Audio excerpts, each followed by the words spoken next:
Okay, today we are going to be taking the plunge into the open water. But if you are new to swimming in the open water, I imagine you have a few questions you'd like to ask. Equally, if you're an experienced open water swimmer, but you've been out of the water for some time, you might like a little bit of a recap. Well, today we're bringing together a number of beginner open water swim tips, starting with this one from Professor Greg White.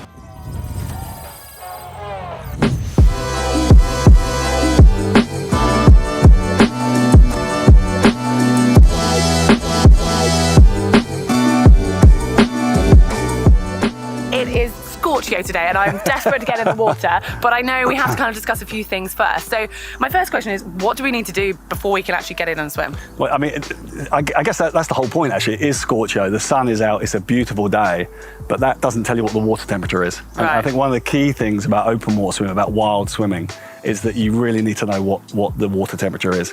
Cold shock response is the killer.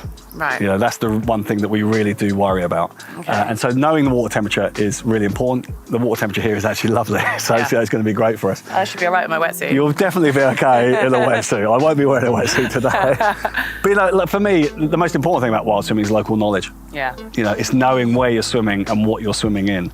And I think sometimes you can take that for granted. You think, well, it's a river, we're just getting in and swim. But yeah. Lots of things to think about. Number one is flow rate, which is crucial. How quickly is it flowing? Local knowledge will tell you that. Take a look at for us, the Environmental Agency website will actually tell you what the flow rate is. But I like to do a little check. So just as you look in the water, you can see the weed and it is upright. Yeah. So that tells you there is virtually zero flow. Okay. which is a good thing. Yeah. So to some extent, it doesn't matter which way we swim. In general, what I always say is swim upstream first. So swim against the flow first, because you may not be able to get back if you swim with it initially. True. Yeah. And when you say like check the temperature, obviously like here it's really shallow, so we might dip our toes in and go, oh, it's nice and warm. But how would I know like what it's like out there and if I'd be okay with that temperature? So again, you're absolutely right. Surface temperature is different to deep water temperature. So there'll be a gradient as you go down. And remember, you don't always swim at the surface. And also what you are doing is you're disturbing quite a lot of water, so you're pushing cold water onto yourself. Okay. Does that matter? Well, water is 25 times more conductive than air. In other words, it strips heat really, really quickly. That's why water is so problematic. Now, before you even enter the water, let's have a look at some fundamental equipment that you're going to need. Having kit that's suitable for the conditions will help you massively. Now, if you are embarking on a slightly cooler temperature water swim, then we would highly recommend wearing a wetsuit, not just for that added warmth, but also for added buoyancy, which will in turn increase your confidence in the water. Yeah, and you might not be ready to go and buy a brand new wetsuit for your very first open water swim, and that's understandable. But if you go to your local dealer or quite often an open water swimming venue, they'll actually have wetsuits that you can hire to get a feel. But if, say, at home you've got an old sailing or a surfing wetsuit, you can use that for your first attempt. Obviously, it's not designed for swimming, so it's going to be quite restrictive around the shoulders, but it'll at least give you an idea of what open water swimming is like. And then if you do want to borrow one, whatever you're going for, just make sure you've got the right fit, because if it's too small, it can feel really restrictive and actually make it feel hard to breathe. And on the other end of the spectrum, if you've got one that's too large, it ends up being a little bit like a net and just slowing you down. Yeah, now regardless of the conditions, it's actually really good practice to swim with something like this, which is a swim buoy, toe float, whatever you want to call it, just so that people can see you from a distance, or particularly if you are swimming alone or in the sea. Another thing on that sort of vein of thought is actually swimming with a brightly coloured hat like this one, again, so that people can see you from a distance really clearly. And your goggles. Now, you want to be able to see well in the water, so getting a good set of goggles will make a massive difference, so you can see everything, you can sight those buoys. If your goggles fog up or they're a little bit worse for wear, we'd highly recommend getting yourself a new set to make the whole experience a little bit more pleasurable. So you have all the local knowledge, you have the kit to go with it. Next thing to think about is your confidence in the water, and Heather has a great tip for this. It's really helpful to remember that you can actually keep your head above the water when you're out of your depth without having to swim.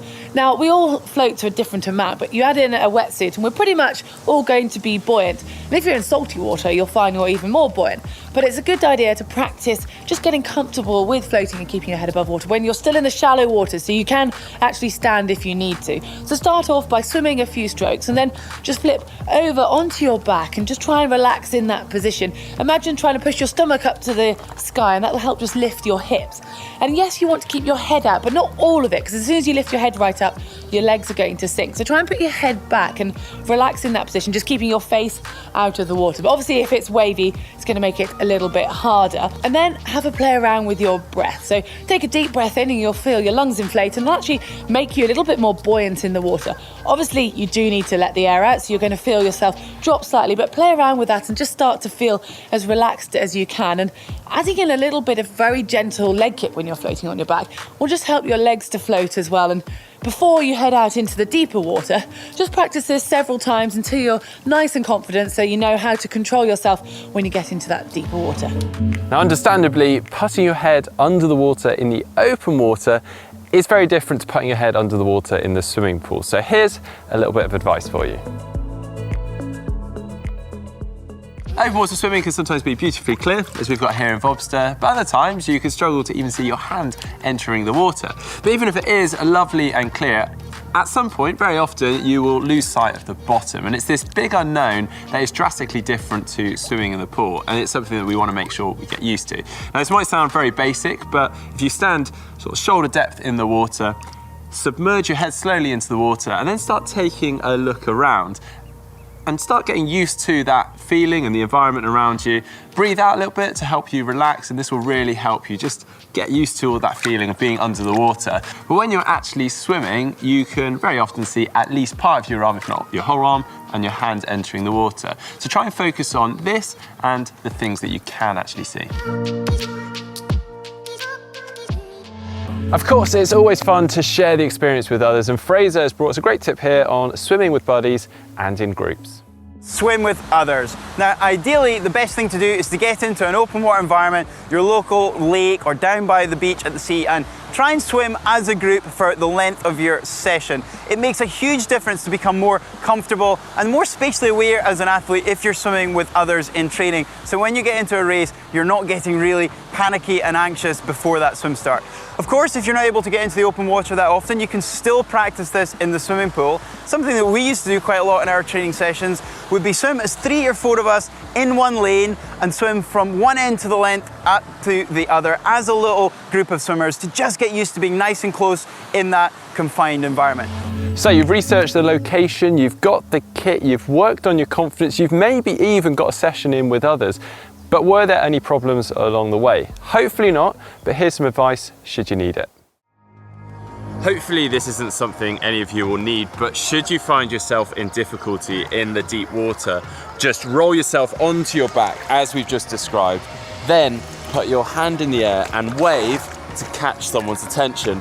This just keeps you in a nicely buoyant and relaxed position whilst making you obvious. Before we head back in from our swim, let's pop back to Heather's chat with Professor Greg White regarding exiting from the water. Getting out is the danger point, really. Okay. So the interesting thing is that even in cold water, so you know I've swum down close to 0 before. When you're in water, core temperature actually remains quite stable, because what you're doing is you're swimming, you're generating lots of heat, and so you can just about maintain core temperature. Okay. When you get out, what then happens is you stop swimming, you stop generating heat, and then all of a sudden you start to perfuse those really cold areas of your body. And so you get this thing called the after drop. So when you get out of the water, that's the danger point, because then what happens is core temperature plummets away. Okay. And that's called the after drop.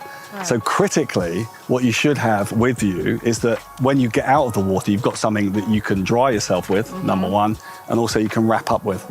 Again, great day today, because we've got the sunshine, but if it was windy, and it was raining, you know, I have seen hypothermia on days like today. Wow. Yeah. You know, so don't think just because it's relatively warm you're going to be okay. Safety first, make sure you get everything with you.